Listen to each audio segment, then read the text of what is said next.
We give you the facts, it's not what you think. Popeye Newsling, Young King, 1 yard, bless. Good morning, Popeye. Grandma watch Popeyes every morning and every night. What am I think? What am I think? You're listening to Popeye News Links. This is the Admiral Tibet who I represent, and remember, the time is so serious, cantankerous and dangerous. This is Popeye News Links. Yeah, watch Popeyes, mama. Where you watch? Popeye. Greetings viewers and subscribers. Starting tomorrow, Monday, July 15. Pro Tooth Plus. They are located along the Anchovy Main Road in the parish of St. James. They'll be having a sale on every single item in the store from 15 to 50% discount on some tools, mechanical tools, jackhammers, electric saw, you name it. You can call them at 876-624-5488. That's 876-624-5888. They are located along the Anchovy Main Road in the parish of St. James.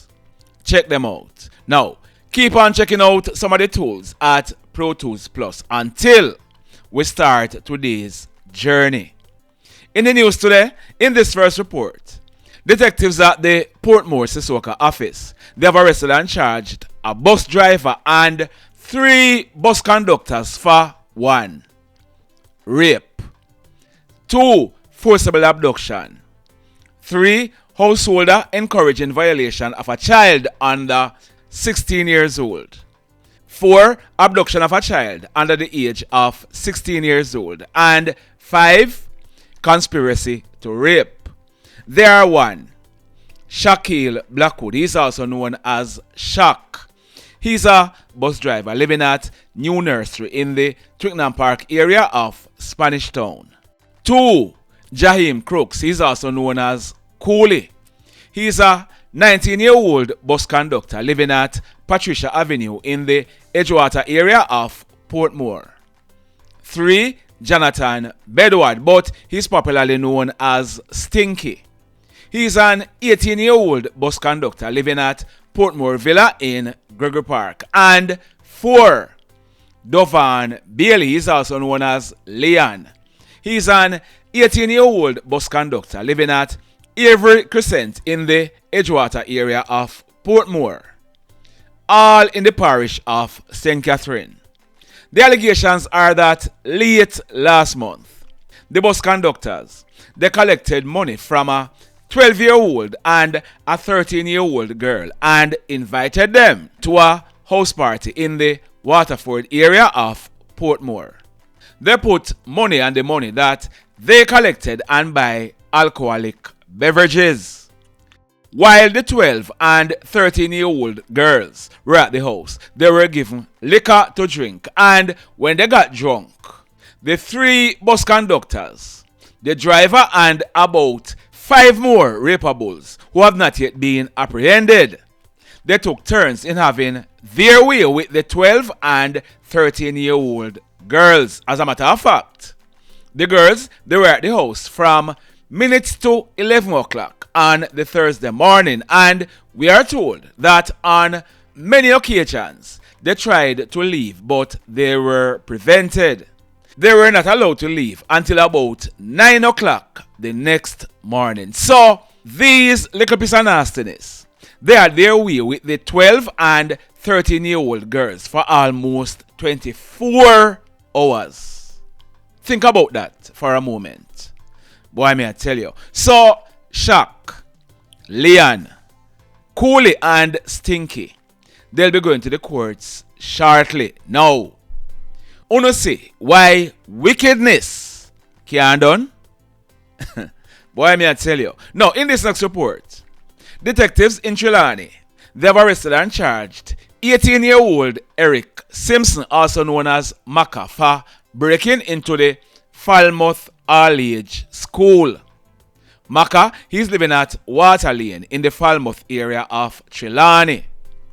On Tuesday, I carried a report and I told you that the police, they had charged Macka for the May 20 murder of 56-year-old farmer Eric Shirley, also known as Juicy. That incident took place at York Pastor in the D-side area of Trelawney. The allegations in this breaking is that on Saturday afternoon, July 6, about some minutes after 4 o'clock, the watchman was on duty at the Falmouth All-Age School at Rodney Street in the Falmouth area of Trelawney when he heard shuffling inside a classroom. The watchman, he went and made checks and he saw Macka trying to come out of the classroom through a window. The watchman, he tried to apprehend Macka, who pulled a knife from his waistband and attacked him. The watchman, we are told, he pulled a piece of board in his defense, but Macka, he escaped through the window and he ran along the sea coast. The watchman, he made an alarm and citizens in the area, they chased and held Macka. He was subsequently handed over to the police. It was when Macka was taken into police custody and he was being questioned by the police. He confessed to the killing of Juicy. So, in addition to that murder charge, he has been charged for breaking into the school. He'll be going to the courts shortly.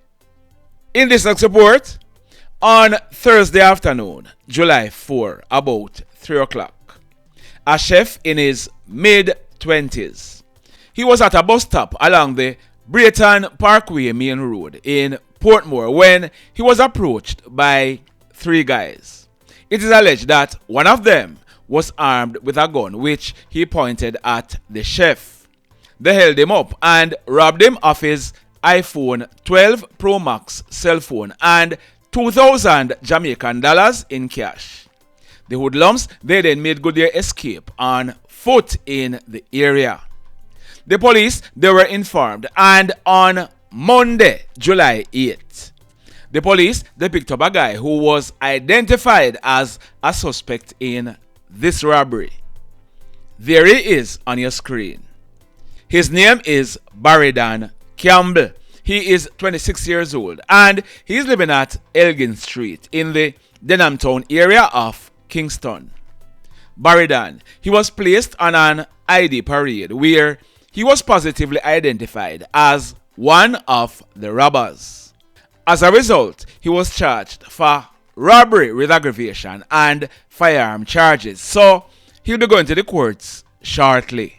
In this next report, Thursday night, July 11, a man in his late 20s. He's popularly known as Maro and he's living in the Portmore Villa area of Gregory Park. We are told that Maro, he went to his home where he spent a short while, then left with some fish to go on the road.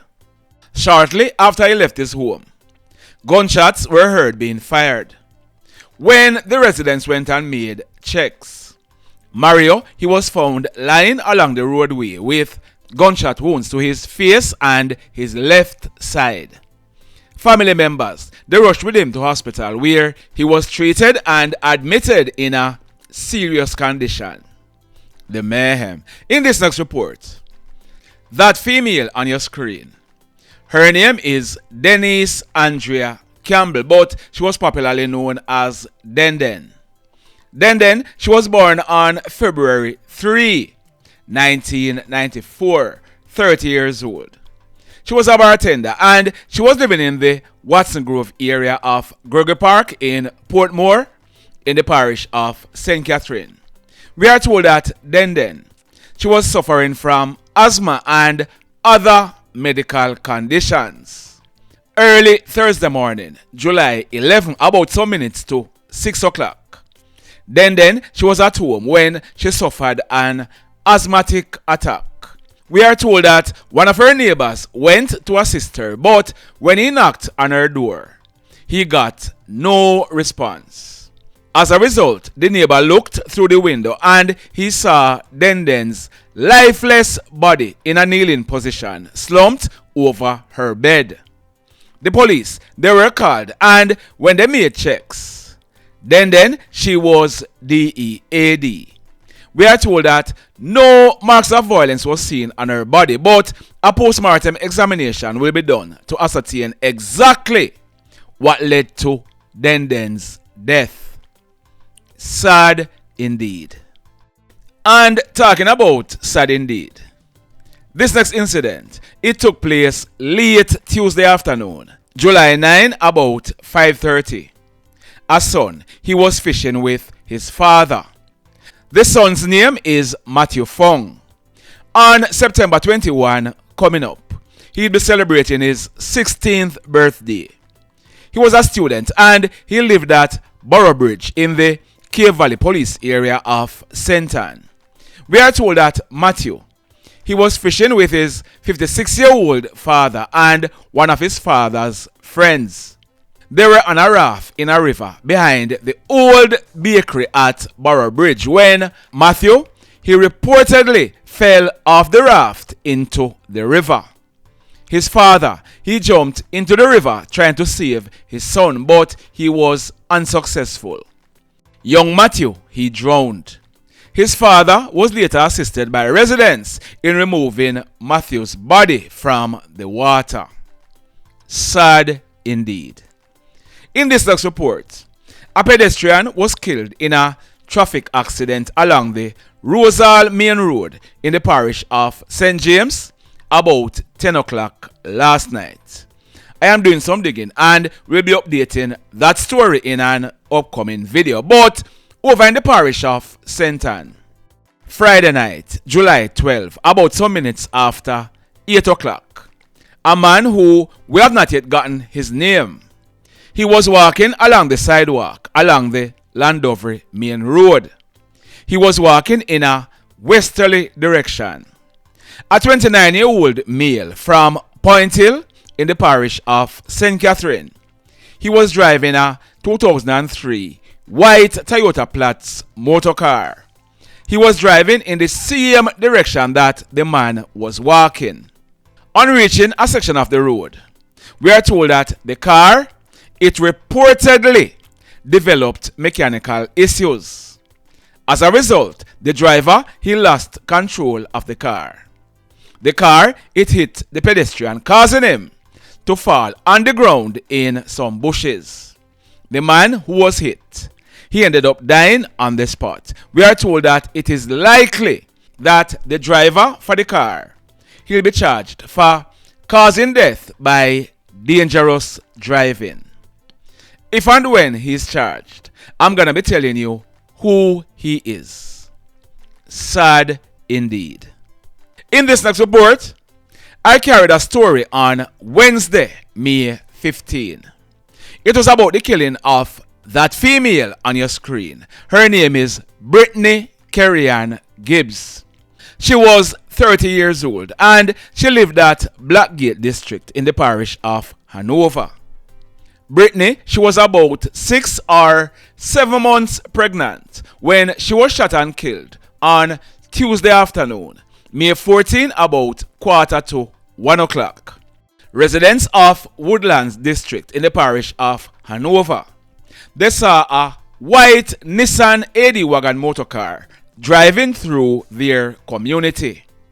Britney and her 2-year-old son were in the car, being driven by a male.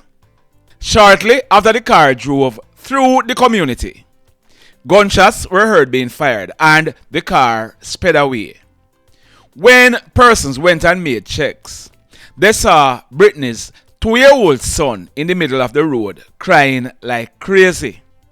His mother was seen lying motionless along the roadway in a pool of blood. She had received gunshot wounds to her head. She died on the spot. Britney, she was killed in front of her 2-year-old son. Well, the police, they have now made a breakthrough in that case.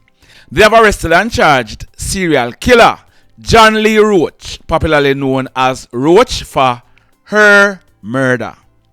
Roach is said to be the hoodlum who allegedly killed at least 4 people in the Canterbury area of Montego Bay. we are learning that Roach, he was the hoodlum who was driving the Nissan AD wagon motor car with Britney, and he shot and killed her in front of her 2-year-old son. The charges are piling up against this hoodlum, and we are going to be updating you every step of the way. Stand by for that. The mayhem. Now, this next incident, it took place Friday night, July 12, about 7:15. It took place at Market Street in the Pineapple area of Ochereos in the parish of St. Ann. We are learning that guy on your screen, his name is Otis Henry, but he was popularly known as Tissy. At the end of this month, Tissy, he will be celebrating his 30th birthday. He lived at Main Street in the Pineapple area. Our information is that Tissy, he was walking along Market Street when he was approached by a group of guys. An argument developed between them, and this argument became physical. The guys, they brandished knives and they inflicted some serious wounds to Tissy. He ran off and he collapsed some distance away. The guys, they then made good their escape. When persons went and made checks, the lifeless body of Tissy was seen lying face down in a pool of blood. The police, they were called, and when they inspected Tissy, he had received stab wounds to his upper body. He appeared to have died on the spot. The mayhem. Now, this next incident, it took place Friday night, July 12, about some minutes to 9 o'clock. It took place at Point Heights Lane in the Bannister area of Old Harbour in the parish of St. Catherine. We are learning that residents of the area, they heard gunshots being fired. When the smoke was clear, they went and made checks. The lifeless body of that father of 3 females, 2 adults and 1 child, was seen lying on the ground at the front of his gate in a pool of blood. His name is Oneil Bailey, but he was popularly known as Redman.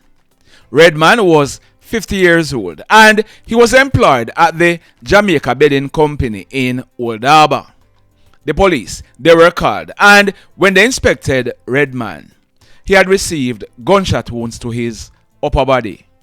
He died on the spot. We are told that when the police processed this crime scene, 5 9mm pen shells were recovered from the scene. The mayhem. So let me ask you something. Let me ask you something. Have you hit on the love button as yet? If you have not yet done so, remember to hit on it. Also, if you are over here watching our videos and you have not yet subscribed, hit on the subscribe button, as also hit on the notification bell. Then click all, so that whenever we upload a new video, you will be one of the first to be notified. In the final story for today, this one took place yesterday afternoon, Saturday, July 13, about 12:30. It took place at Rotown in the White House area of Westmoreland. We are told that guy on your screen, his name is Simario Michael Smith, but he was popularly known as Maro. On Emancipation Day, August 1, Maro, he will be celebrating his 28th birthday. He operated a car wash at Rotown, but he lived at Garden District in the White House area. We are told that Maro, he was at his car wash when a 27-year-old guy named Riss approached him. Riss is from Park Mountain District in St. Elizabeth, but he was living at Garden District. We are told that Riss, he approached Maro and asked him for some money to buy rum and boom. We are told that Maro, he told him that he did not have any money. Riss, he didn't take kindly to the rejection, so him started to style up Maro. As a result, there was an argument. we are learning that Riss, he pushed Maro and used a ratchet knife to stab him to the left side of his abdomen. Maro, he ran off and Riss chased him, caught up with him and stabbed him to his right hand and his left breast. Maro, he collapsed and fell to the ground and he was transported to the Black River Hospital where he was pronounced DEAD on arrival. We are told that Riss, he was taken into police custody and he will be charged for the offense of murder. The mayhem continues. Blessed love, everybody. Tell a friend for tell a friend for tell a friend about Popeye Newslink and PNL Blog TV. Like, subscribe and share. Quicksilver sing, if we just unite, what a country this will be. If we just unite, Jamaica live in unity. If we just unite, what a country this will be. If we just unite, Jamaica live in unity. Hey, crime it a mash up Jamaica. Criminals them a mash up Jamaica.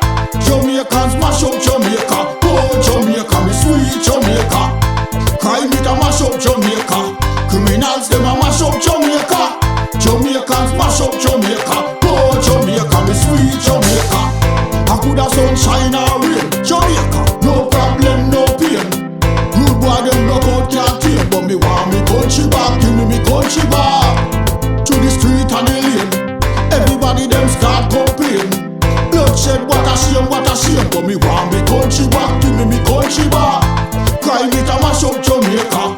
Criminals them a mash up Jamaica. Jamaicans mash up Jamaica. Oh Jamaica, me sweet Jamaica. Crime it a mash up Jamaica.